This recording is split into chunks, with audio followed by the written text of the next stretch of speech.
I hope you're looking forward to starting your first. I hope you're looking forward to starting your first. I hope you're looking forward to starting your first Pilates class with me. For the class, you'll need no equipment. All you need is a mat for the floor and a cushion for your head. I use like a little head cushion like this. A cushion off your sofa would do the same job. Before we start, we're going to run through a few basic kind of Pilates principles that we'll use throughout the class. First of all, we're going to find your Pilates stance. So for that, you bring your feet together. Then you're going to take your toes apart and your heels apart. And that brings you into your Pilates stance. And you want to feel comfortable moving the weight round about your body in that position. You want to get used to moving your weight from side to side and forward and back. And then finding where your weight is held centrally within your body. Okay. What I want to also find is a neutral pelvis. So the easiest way to find that is to put one hand in front of the tummy, one hand at the back of the tummy. You imagine this tummy and this pelvis here is now a bucket of water. You're going to empty that bucket out to tip it out, and you're going to let it go back. And you're going to tip it out and let it come back. And what you want to find is that kind of halfway middle position where the bucket's nice and level. So the water's not going to come forward, and it's not going to tip out the back. It's going to be held in the middle there. So that's where your neutral pelvis is going to be. You then want to think about these ribs attaching onto this pelvis.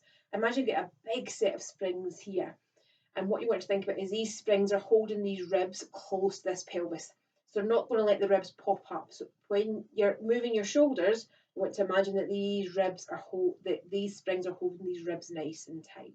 So what we don't want to get is these ribs popping up like this to achieve the movement. You want to keep these connections here so you allow the shoulders to move without these ribs popping.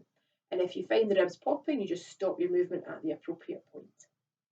The other thing I want you to think about is what your shoulders are doing. Do you want to have these collarbones nice and wide and smiley? You want to imagine your shoulder blades are melting into your back pocket and your arms are growing long down your sides.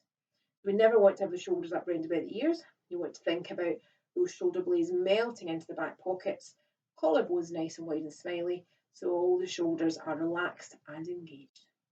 You also want to think about getting this lower core engaged. So what you want to imagine is that you've got a zip, and this zip is pulling you all the way from the pubic bone all the way up the tummy, up to that rib cage, and it's holding things in nice and tight. The other way to look at it is if you've eaten your Christmas dinner and you have your belt done back on your trousers and you have to pull that tummy in to get that belt tight. So you want to engage these abdominal muscles here. Okay. You want to keep the abdominal connection going with the pelvis in neutral. You want to think about what the ribs are doing, and you want to think about what the shoulders are doing. But all throughout the class, we'll give you prompts and some visual tasks to try and make sure all these bits are working in tune. And at certain points, what I might do is I might check in and I might just make sure we're all maintaining those nice positions. If you feel the positions are not being maintained, you want to stop what you're doing, get yourself together again, and then start the exercise again. Thank you.